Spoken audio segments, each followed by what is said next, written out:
皆さん、こんにちは。綾乃です。今回は、優しい日本語について紹介したいと思います。今回は、日本語を教えるとか学ぶといった教育とか学習の観点から少し離れて、日本語母語話者と日本語学習者のコミュニケーションの仕方について考えていきます。日本語教育の場所ではもちろん、日常生活の中で外国人とコミュニケーションを取る機会はあると思います。そういった場合に、どうやってコミュニケーションを取っていくかということを考えていきます。優しい日本語というのがあります。皆さん知っていますか？この優しい日本語というのは、外国人などにもわかりやすいように配慮した日本語のことです。この優しいというのはひらがなで表記してありますが、漢字で書くと親切の意味の優しいと簡単な意味の優しいの2つの意味があります。1995年の阪神淡路大震災の時に日本人より多くの外国人が被害を受けたことから、外国人にできるだけ早く正しい情報を伝えられるかどうかが考え直されました。そして、どの言語で発信したらいいのかという課題が浮上しました。もちろん外国人全員が英語話者というわけではないので、多言語への対応が必要になってきます。そして調査をしたところ、英語や中国語が一番通じるというわけではなくって、簡単な日本語が一番通じるということが分かりました。そこから優しい日本語という考え方が生み出されました。そしてこれは2011年の東日本大震災でも必要性が再認識されました。今ではいろんな意義が注目されています。例えば、多国籍化が進む国内で多くの外国人とコミュニケーションを取っていくための必要なツールとして、あとは日本人と外国人が互いに歩み寄り多文化共生の意識を醸成するものとして、あと外国人とだけでなくって子供や高齢者、障害者とのコミュニケーションにも役立つということで注目されています。非常の時だけではなくって、外国人と日本人が交流する地域の日本語教室でもこの優しい日本語が使われていますし、役所などでの手続きの際にもこの優しい日本語を使う動きというのが広まっています。では、この優しい日本語というのは具体的にどのようなものかというのを見てみましょう。学習者にとって何が難しいのでしょうか？日本語を学習している人にとって難しいのは漢語、あとはカタカナ語、縮約形、オノマトペ、敬語が難しいと言われています。例えば例を見ていきましょう。漢語であると駐車禁止。これは漢字が4個並んでいて漢語ですよね。駐車禁止を優しい日本語にすると何だと思いますか？ちょっと考えてみてください。駐車禁止を優しい日本語にすると、ここに車を止めないでくださいということになります。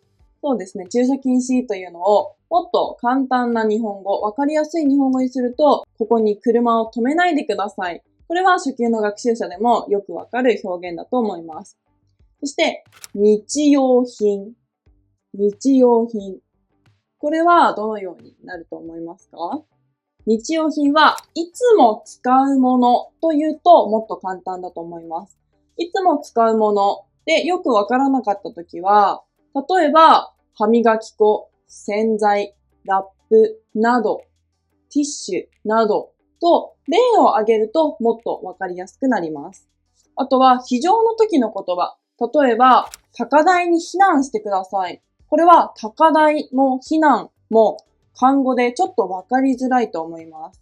この時は高いところに逃げてくださいと言った方が簡単な日本語ですぐに伝わる。これが優しい日本語というものです。次、違うものも見ていきましょう。例えば、カタカナ語ですね。カタカナ語は元の言葉が英語だったり、その他の言語だったりするんですが、日本語で発音した時に全然違う発音でされていてよくわからないとか、あとは和製英語であったりすることもあります。なのでこれも日本語、簡単な日本語に直すと優しくなります。例えば、ウォーキングは歩きますと言ったり、アレルギーは目が痒くなったり、鼻水が出たりしますと言ったりします。目が痒くなったり、鼻水が出たりします。このようにジェスチャーを入れるともっと優しくなると思います。あとはライフライン。ライフラインは電気、ガス、水などと例を出すといいと思います。そして縮約形です。縮約形を文を短くした形。これを縮約形と言いますね。例えば、もう片しちゃった?もう片しちゃった?これは、もう片付けてしまいましたか?これをもう片しちゃったと短くしていますよね。これはちょっと難しいと思います。もう片付けてしまいましたか?これでもいいんですが、もっとわかりやすいのは、もう片付けましたか?このように言うともっとわかりやすいです。あとは、そこに置いといて、そこに置いといて、これも縮約形ですよね。これを長い文で言うと、そこに置いておいてくださいとなります。ですが、この置いておいてと同じ音が2つ続くと、ちょっとわかりにくいですよね。日本人だとすぐに置いておいてのこの意味の違いがわかるんですが、学習者にとってはちょっとややこしいです。なので、そこに置いてくださいと言った方がもっとわかりやすくなります。ご飯食べてく?これもちょっと難しいかもしれません。ご飯食べてから行きますか?とか、ご飯を食べてから帰りますか?といった方がわかりやすいです。これが優しい日本語ですね。そして、オノマトペです。オノマトペは擬音語とか擬態語と呼ばれています。例えば、道がツルツルで危ないです。このツルツル、これがオノマトペですよね。ツルツルとか、そういうオノマトペは日本語特有の表現ですので分かりにくいです。この場合は、道がとても滑ります。危ないですとか、道がとても滑りますというふうにジェスチャーなどで言ってあげるといいと思います。ドタドタ歩かないでください。ドタドタ。これもオノマトペで分かりにくいですよね。この場合は、歩く音がうるさいです。やめてください。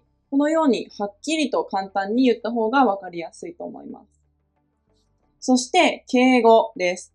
敬語も学習者にとっては分かりにくいものの一つです。例えば、お飲み物のおかわりはいかがですか?これも丁寧な表現ではあるんですが、分かりにくいです。この時は、お飲み物ではなくて、飲み物。例えば、コーヒーとかジュースなど具体例を出してもいいと思います。もう一杯飲みますか?おかわりというのも分かりにくい。その単語を知らないと分かりにくいので、もう一杯飲みますか?と言った方が分かりやすいです。あとは、館内での写真撮影はご遠慮ください。館内での写真撮影はご遠慮ください。これも分かりにくいですよね。漢語も入っていますね。ここで写真を撮らないでください。ここで写真を撮らないでください。この方が優しい日本語で分かりやすいです。そして、話すときのコツもいくつかあります。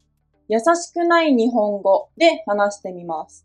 グエンさん、来週さ、リンさんが最後の日だからみんなで送別会しようと思ってるんだけど、グエンさんも来ない?え、来週でさ、もし来れるんだったら、リンさんの好きな生春巻きのパーティーにしようと思ってるんだけど、人数が多くてさ、グエンさんも買い物手伝ってくれたら助かるんだけど、生春巻き、人数?はい。このように言うと、情報量が多くてちょっとわかりにくいかもしれません。ポイントは、分けて言う、整理して言う、そして大胆に言うことがポイントです。そして、はっきり言う、最後まで言う、短く言う、これもポイントです。では、このポイントを踏まえて優しい日本語にした言い方を見てみましょう。あ、グエンさん、来週の土曜日空いてますか?あ、はい、空いてます。リンさんは今週の金曜日に仕事を辞めます。リンさんのためにパーティーをしますよ。グエンさんも来ませんか？パーティー行きます。あ、よかった。じゃあ、グエンさん、買い物を手伝ってください。あ、買い物ですか？はい、パーティーに人がたくさん来ます。買うものが多いです。あ、そうですか。いいですよ。何を買いますか？リンさんは生春巻きが好きですから、生春巻きの材料を買いましょう。わかりました。楽しみです。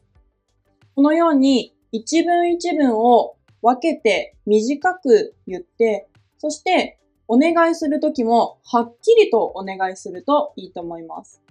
例えば、グエンさん、買い物を手伝ってください。手伝ってほしいんだけど、ではなくて、手伝ってくださいと、はっきりと、ちょっと大胆に聞こえても大丈夫です。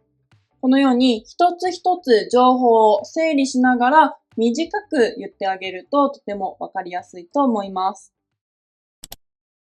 では、最後に、書くときの工夫も見てみましょう。書くときの工夫は、ルビをつけることです。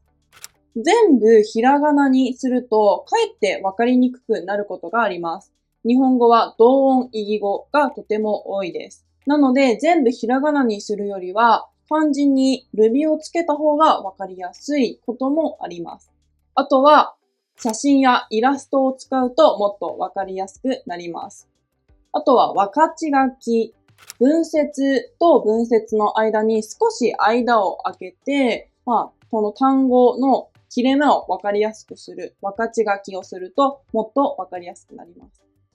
例えば、何々パーク町民駐車場、夜間駐車禁止と書いてあったとします。そしてその下の注意書きに、当期間は24時から6時に除雪が入ります。これはちょっと分かりにくいですよね。なので、優しい日本語に直してみましょう。夜間駐車禁止のところは、夜に車を止めないでくださいと言った方がいいです。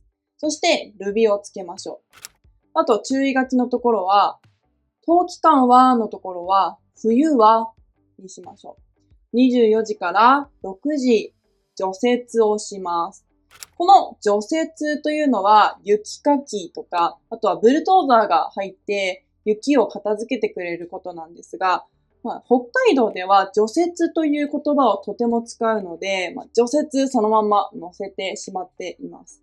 このように私の意見ではよく使う言葉は分かっていた方がいいので、そのまま除雪と使ってしまいます。このように優しい日本語にして、分かち書きにする。あとは、ルビを振る。イラストをつける。このようにした方が書くときは分かりやすいです。優しい日本語についてもっと知りたいと思った人は、文化庁の優しい日本語ガイドラインというのがあります。文化庁のホームページに行って優しい日本語と検索するとすぐに出てくると思います。ここにはもっと詳しく優しい日本語の書き換え例だとか、あとは話し方のポイントなどが載っている冊子を公開していますので、ぜひ見てみてください。では、今日は優しい日本語について紹介しました。日本語を学習している外国人にとって、漢語、カタカナ語、縮約形、オノマトペ、そして敬語は難しいということが分かりました。話すときのポイントは、分けて言う、整理して言う、そして大胆に言う。もっとポイントを挙げると、はっきり言う、最後まで言う、短く言う。これが優しい日本語を話すときのポイントです。そして書くときには指をつける。写真やイラストを使う。分かち書き。これを意識してみましょう。今まで優しい日本語について紹介しましたが、優しい日本語に一つの正解はありません。相手にとって何が優しいのか考えながらいろんな方法を試してコミュニケーションをしていくことが大切だと思います。そして意識していなくても日本語教師は日本語学習者と優しい日本語を使ってコミュニケーションをとっているかもしれません。特に直接法で教えるときは、この視点が重要です。では、今日の動画はこれで終わります。この動画が面白いとか役に立ったと思った人は、いいね、コメント、シェア、チャンネル登録よろしくお願いします。はい。では次の動画でお会いしましょう。バイバーイ。